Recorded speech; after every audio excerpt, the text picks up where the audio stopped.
Vamos a utilizar este mejor para empezar. Recuerden, bueno, esto después lo miramos. Los Incoterms los podemos dividir en 4 grupos. Esto ya viene de hace unos años. Quien conoce los anteriores sabrá que esto no modificó. En el grupo E vamos a encontrar únicamente el XWORD. En el grupo que es de salida, digamos, grupo F, FCA, FAS y FOB, que tienen que ver con que el transporte internacional está a cargo del comprador y no del vendedor.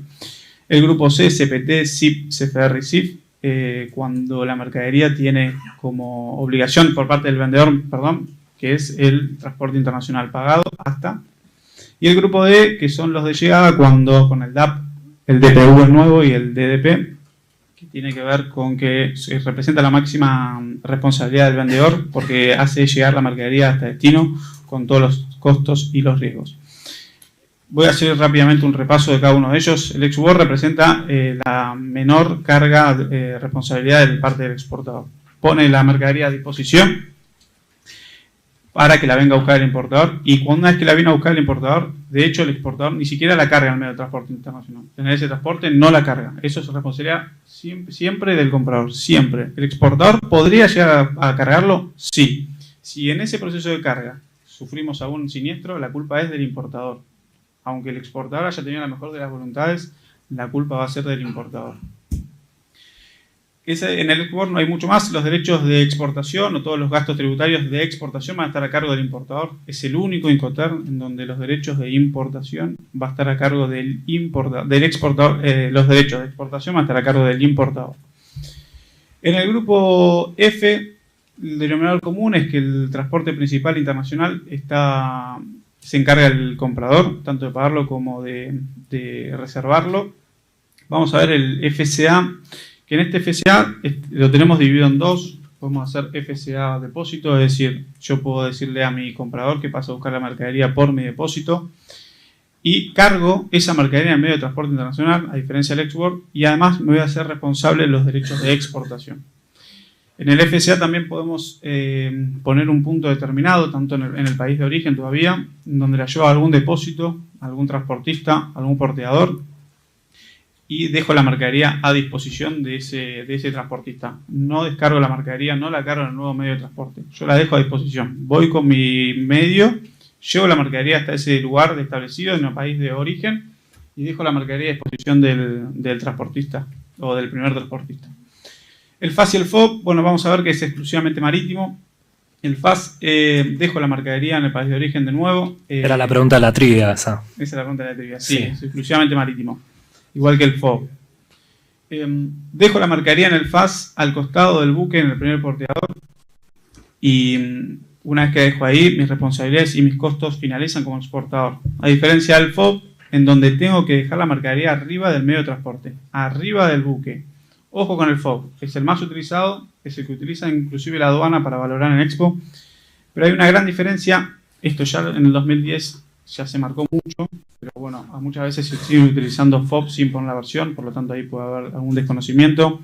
La diferencia grande que hubo entre el 2000 y el 2010 en el Incoterm FOB tenía que ver en dónde determinaba la responsabilidad del vendedor.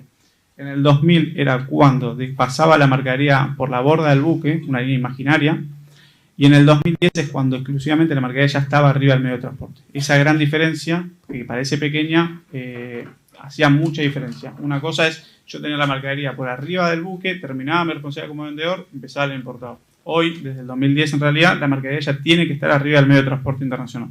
Ahí es cuando yo transfiero el riesgo como exportador al importador. Como dije en el grupo F, el medio de transporte está pagado y reservado por el importador. En el grupo C, donde vemos que hay muchas dificultades, porque es en el único grupo en donde los costos y los riesgos van por separados. Como vimos antes, por ejemplo en el FOB, yo tengo los costos hasta dejar la mercadería arriba del medio de transporte internacional y hasta ahí van mis riesgos también, costos y riesgos. En el grupo C se divide estos costos y los riesgos, por ejemplo, en los que son exclusivamente marítimos, que son el CFR y el SIF. La mercadería yo tengo que dejarla arriba del medio de transporte internacional, ahí finalizan mis riesgos, pero yo como exportador tengo que contratar el transporte internacional, en este caso el barco o el buque. ¿Se entiende? Y pagado con destino a. Es decir, entonces yo dejo mi mercadería, los riesgos los transmito arriba del medio de transporte en país de origen, pero tengo que abonar ese transporte, ese flete internacional hasta destino. Si la mercadería en ese trayecto internacional sufre un siniestro, la responsabilidad es del comprador. La responsabilidad es del comprador. Mis riesgos finalizaron una vez que la mercadería está arriba del medio de transporte internacional. Aunque yo haya pagado ese transporte, no me hace a mí responsable del viaje. Incluso yo puedo dejar la mercadería arriba del medio de transporte, tener el BL firmado que ya está a bordo. Y si esa mercadería que sigue estando en el barco sufre un siniestro, ahí mismo en el puerto de origen, la responsabilidad es del comprador, no es del exportador.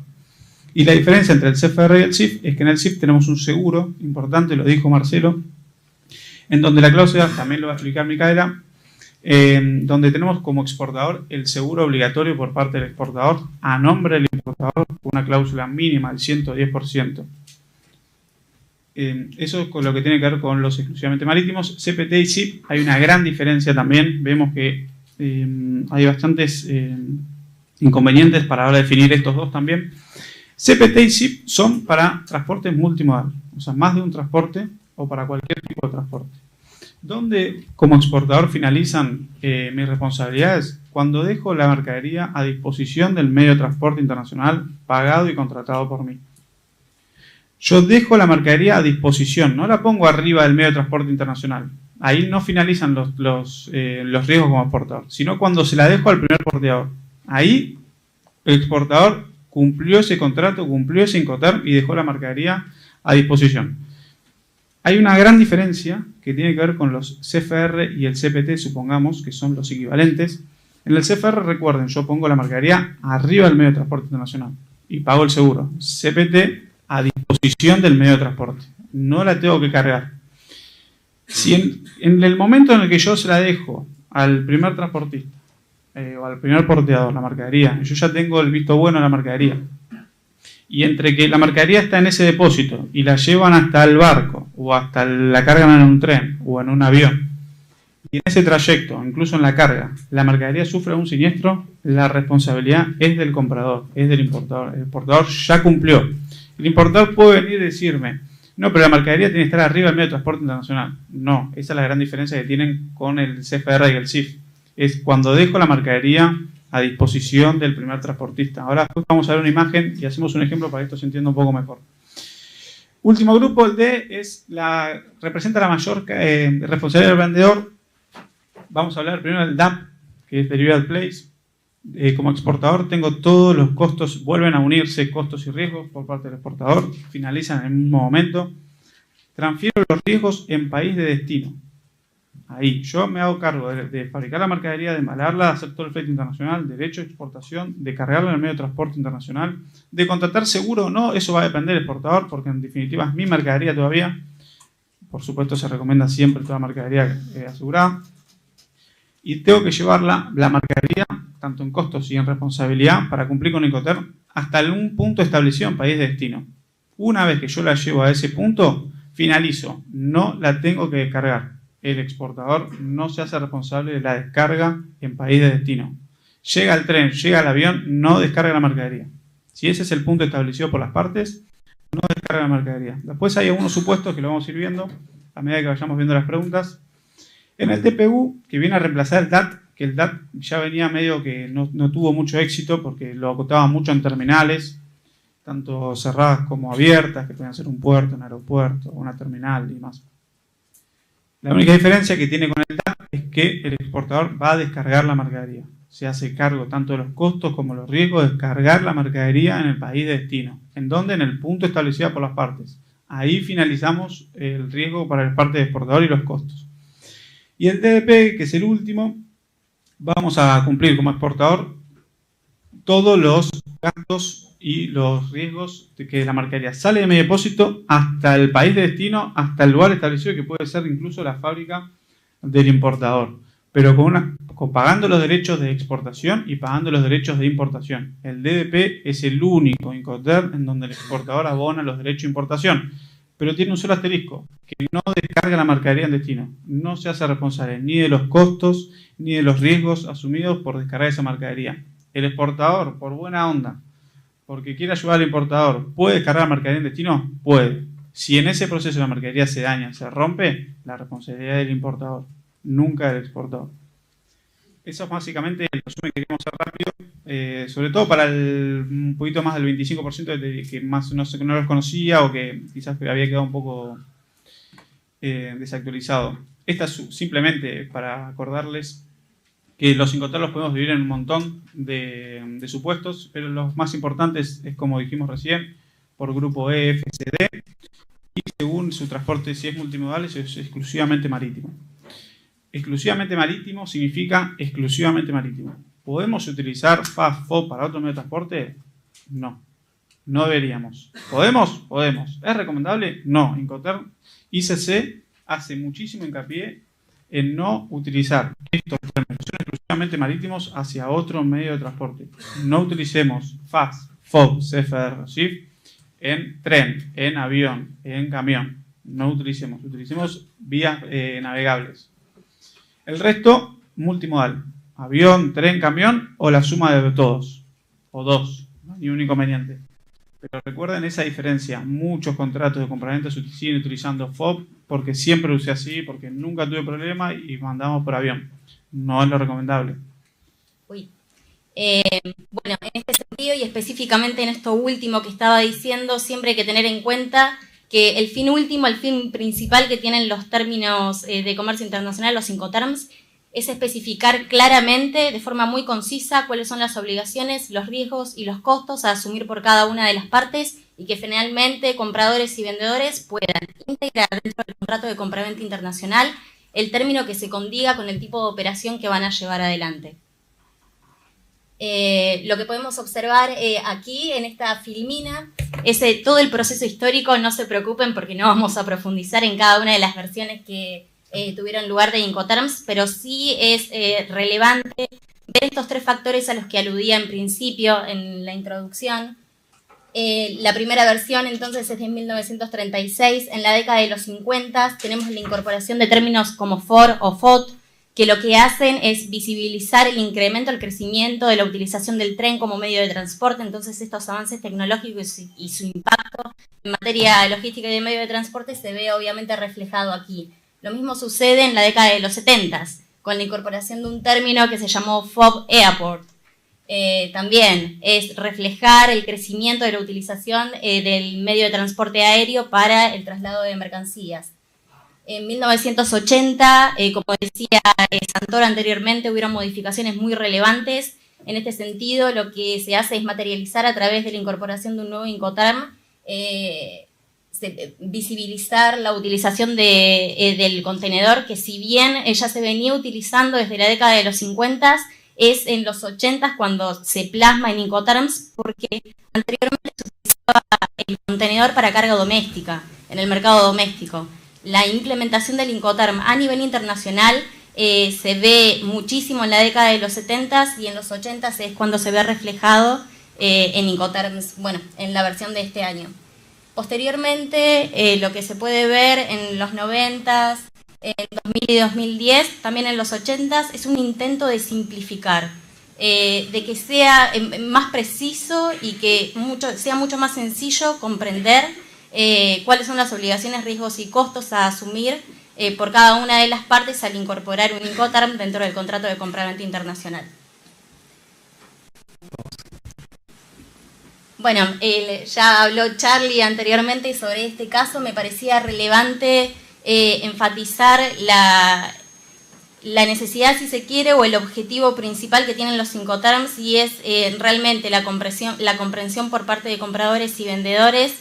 Y en este caso en particular es observable los exportadores japoneses que suelen cerrar sus contratos de compraventa incorporando el término FOB o SIF, perdieron sumas millonarias porque cerraron en esos términos, no llegaron a poner los contenedores sobre la borda del buque, sobre el buque, y todo ese dinero obviamente estuvo a cargo de los exportadores, cuando ya desde hace varios años, desde hace varias décadas y sobre todo en esta versión 2020, se enfatiza que para carga contenedorizada los Incoterms que deberían utilizarse son FCA, CPT o SIP, porque se acomodan muchísimo más a las obligaciones, riesgos y costos que deberían asumirse por el exportador, porque en la empiria lo que se observa es que cuando la carga es contenedorizada certificada, entonces es entregada en la terminal de contenedores y el exportador no tiene poder, no tiene ningún tipo de influencia, ni sabe realmente qué es lo que sucede después con el contenedor. Bueno, y ahora sí, después de esta introducción, la idea es abordar cuáles han sido las modificaciones en estos Incoterms 2020. Y en línea, en tónica con lo que venía explicando, esta cuestión central de la comprensión y la incorporación del término correcto que se condiga con el tipo de operación a llevar adelante es esencial y se ve reflejada en estas modificaciones 2020. Con referencia a cambios de forma, aludo a la incorporación de notas explicativas en cada uno de los Incoterms, entonces van a encontrar una profundización, de una explicación mucho más explayada, se explayan muchísimo más en cuestiones particulares, esenciales para la comprensión por parte de comprador y vendedor, de básicamente en qué se están metiendo cuando incorporan ese término dentro del contrato de compraventa internacional. En esta línea también lo que se hizo fue ordenar de forma cronológica las obligaciones establecidas para compradores y vendedores, y en lo que refiere a la dimensión específicamente de costos, van a encontrar están mucho más desmenuzados, ¿no es cierto?, desglosados. Esa es otra de las modificaciones de forma. En referencia a la nota BGM, en la introducción de Incoterms 2020 van a encontrar una mención al convenio SOLAS y específicamente la regla 2, en la que se alude a la obligación por parte del shipper de pesar la carga contenedorizada antes de ser cargada en el buque. Y esta cuestión del BGM se puso sobre la mesa de negociaciones porque obviamente esto acarrea un costo y la cuestión era si incorporar este costo dentro de la dimensión específica de obligaciones de costo referidas a compradores y vendedores o no, dentro de los Incoterms. Finalmente se decidió que era un costo demasiado específico como para ser incluido, pero sí se introdujo, en la parte de introducción van a encontrar una nota que refiere específicamente a esto. En referencia al transporte, lo que se hizo fue básicamente visibilizar algo que ocurría en el día a día de la operatoria del comercio internacional.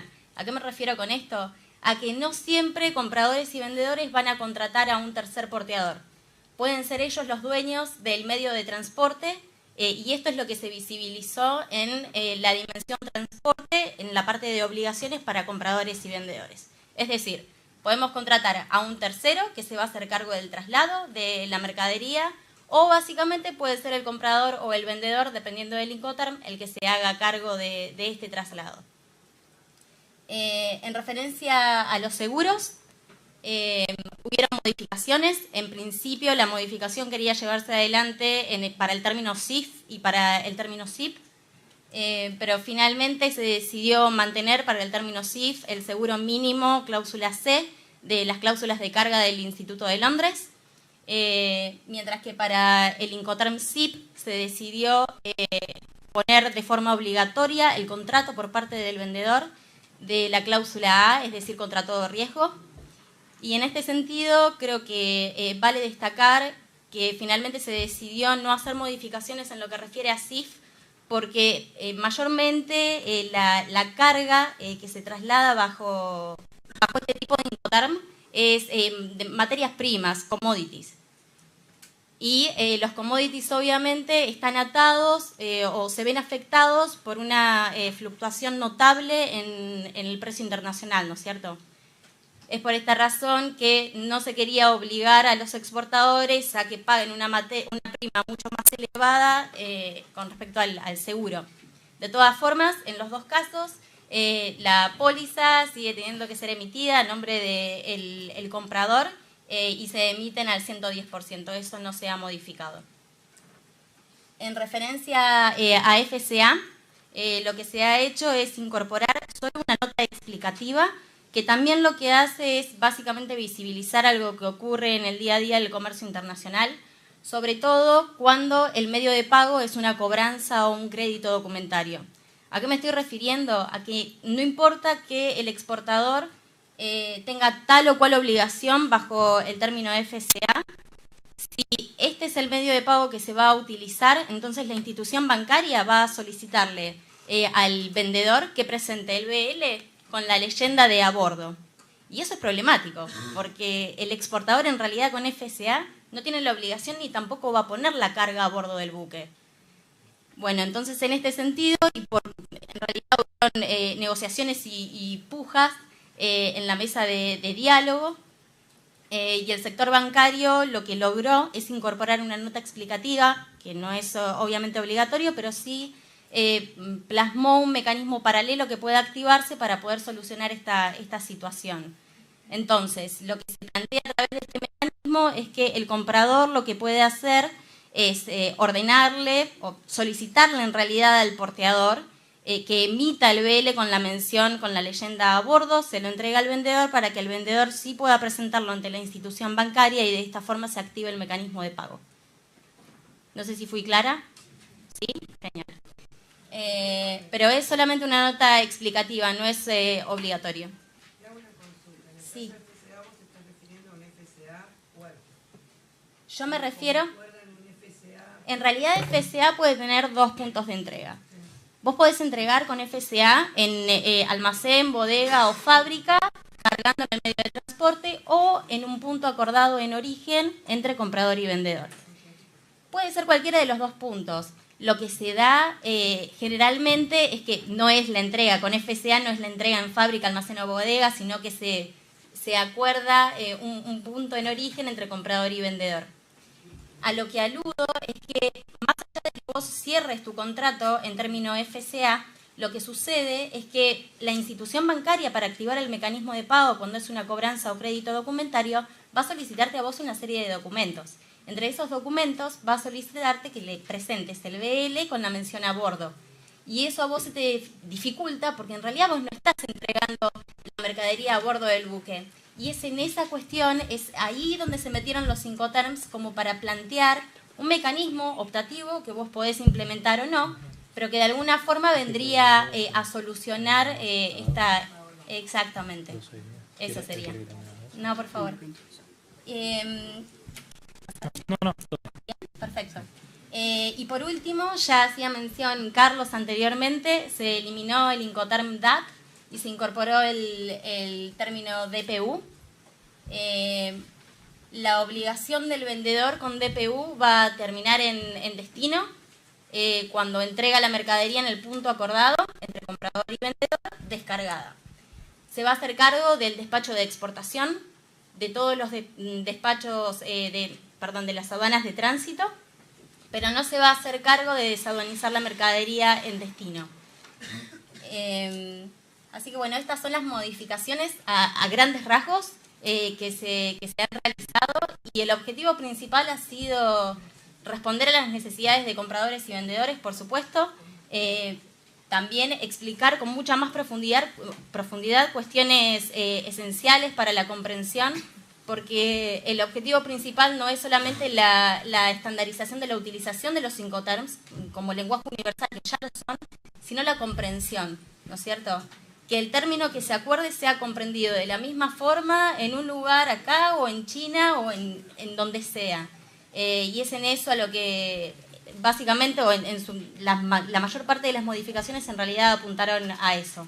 Pero sí es muy importante, como decía anteriormente Carlos, esta cuestión de eliminar, por ejemplo, DAT, porque no era súper restrictivo el término. La verdad que entrega solamente en terminal era demasiado acotado, no era muy utilizado y se necesitaba incorporar algo diferente que realmente responda a las necesidades de compradores y vendedores, y entendemos la incorporación del término DPU cumple este rol, ¿no es cierto? Así que bueno, ante cualquier duda, consulta, estamos a disposición. ¿Qué significa el término DPU? Delivery, Paid, Unloaded.